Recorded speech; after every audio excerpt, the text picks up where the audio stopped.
अरे सुनो ना, पहले अब होगा तो पूरे देश के लोग सोचेंगे कि क्या करना है। जब उम्र तुम्हारा कम था, तुम्हारे पिताजी 7 साल मंत्री थे और उसके बाद तुम्हारी माता 7 फिर मंत्री रही। नमस्कार, आप देख रहे हैं सरकारी मंथन। मैं हूं आपके साथ प्रियंका यादव। बिहार विधानसभा का मानसून सत्र, लेकिन मुद्दा विकास का नहीं, भाषा का बन गया। बाप शब्द पर सत्ता और विपक्ष आमने सामने आ गए हैं। मुख्यमंत्री नीतीश कुमार ने तेजस्वी यादव को बच्चा कह डाला और तेजस्वी ने सवाल उठा दिया कि क्या बिहार के मुख्यमंत्री फर्जी तरीके से चुने गए हैं। तो चलिए आपको पूरी कहानी विस्तार से बताते हैं। बिहार विधानसभा में बुधवार का दिन हंगामेदार रहा, जब नेता प्रतिपक्ष तेजस्वी यादव और मुख्यमंत्री नीतीश कुमार के बीच बहस चल रही थी। तभी मामला बिगड़ गया। बहस के बीच आरजेडी विधायक भाई वीरेंद्र ने एक टिप्पणी कर दी, जिसमें उन्होंने बाप शब्द का इस्तेमाल किया। ये सुनकर विधानसभा के स्पीकर नंद किशोर यादव गुस्से में आ गए। उन्होंने भाई वीरेंद्र को फटकार लगाई और कहा, खेद प्रकट कीजिए। सत्ता पक्ष यानी बीजेपी के विधायक और मंत्री खड़े हो गए। विपक्षी विधायक भी पीछे नहीं हटे और दोनों पक्ष आमने सामने हो गए। स्पीकर ने तेजस्वी यादव से कहा, आप भाई वीरेंद्र से माफी मंगवाइए। अब बहस भाषाई मर्यादा से आगे बढ़कर वोटर लिस्ट और प्रवासियों के मुद्दे तक पहुंच गई। तेजस्वी यादव ने कहा, बिहार में बारिश हो रही है, लोग वोटर वेरिफिकेशन फॉर्म कैसे भरें, आधार और राशन क्यों नहीं जोड़ा जा रहा। उन्होंने आरोप लगाया कि डिप्टी सीएम विजय कुमार सिन्हा बिहारियों को विदेशी बताने की बात करते हैं, जैसे बांग्लादेशी, नेपाली या म्यांमारी। इस पर डिप्टी सीएम विजय सिन्हा ने तेजस्वी को जनता को गुमराह करने वाला बता दिया। फिर आया सबसे तीखा बयान मुख्यमंत्री नीतीश कुमार की तरफ से। सब लोगों को अपना अपना जो देता है तो उसी को न सुनने का समय है। तो अरे सुनो ना, पहले तो थे ना। ये तरीका होगा तो नहीं होगा बोलने के लिए, किसी को नहीं दिया जाएगा। अब बात ही बोल रहा है। अरे काहे के लिए बोल रहे हो? जब उम्र तुम्हारा कम था, तुम्हारे पिताजी 7 साल मंत्री थे और उसके बाद तुम्हारी माता 7 फिर मंत्री रही। आज तो मुख्यमंत्री रहे। और उसके बाद क्या उस समय की स्थिति है? अगर चाहोगे तो पहले क्या था और उसके बाद से जब 20 साल हुआ, हम तो 9 महीना नहीं भी रहे, हमने दूसरे को दे दिया। और सारा का सारा बीच में 1.5 साल आप लोगों को भी किया, लेकिन आप लोग भी ठीक नहीं कर रहे थे तो छोड़ दिया। अब हम लोग जो साथ में रहे शुरू से, अब उन्हीं के साथ सब दिन रहेंगे। अब ये सब जो बोलते रहता है, आप बताइए, तो जब भी इन लोगों का कोई काम आता है, आई बोलते हैं तो इन लोगों के हित में हम काम करते हैं। तो ये सब काम सुनिए। अरे ये सब चीज बोलने का क्या मतलब है? अरे आप तो आज तो तीसरा दिन है, 2 ही दिन और 3 ही दिन है, इसके बाद तो चुनाव होने वाला है। तो चुनाव होगा तो पूरे देश के लोग सोचेंगे कि क्या करना है।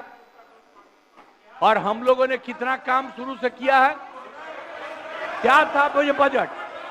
अरे सुनो, हम बता रहे हैं, सुनो। अरे पहले का बजट आपका क्या था और कितना ज्यादा हम लोगों ने सबके लिए किया है?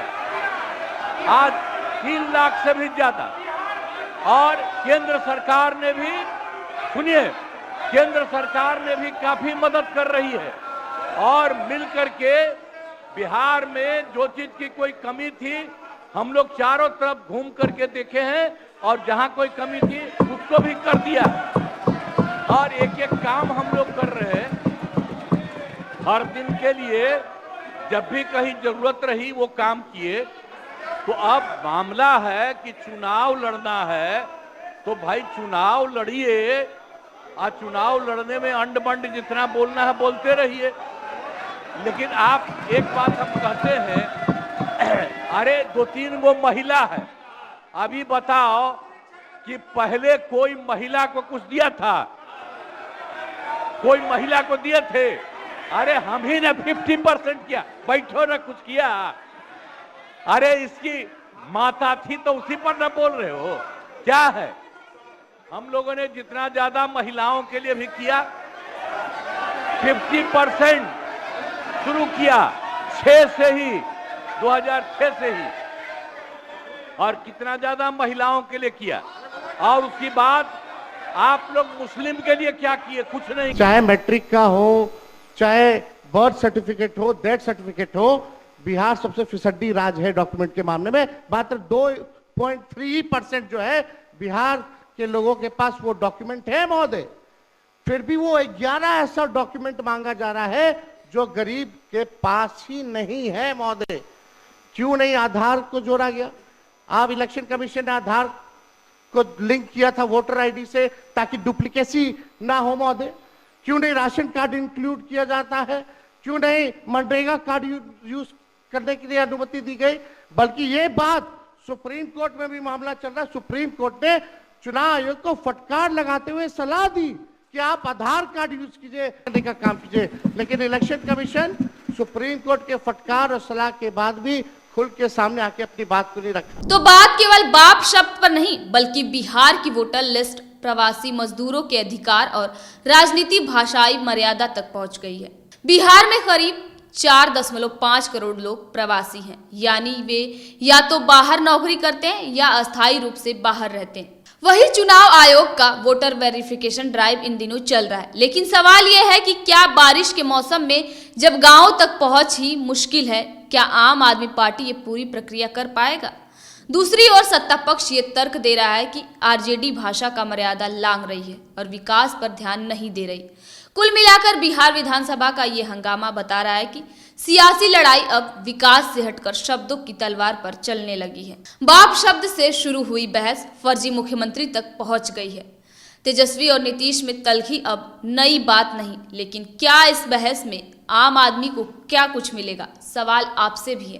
क्या विधानसभा की बहस भाषा की मर्यादा में होनी चाहिए? क्या चुनाव आयोग को प्रवासियों के लिए अलग इंतजाम करना चाहिए? अपनी राय हमें कमेंट करके जरूर बताएं। और अगर आपको ये रिपोर्ट पसंद आई हो तो वीडियो को लाइक करें और चैनल को सब्सक्राइब करें। मैं थी आपके साथ प्रियंका यादव, सरकारी मंथन।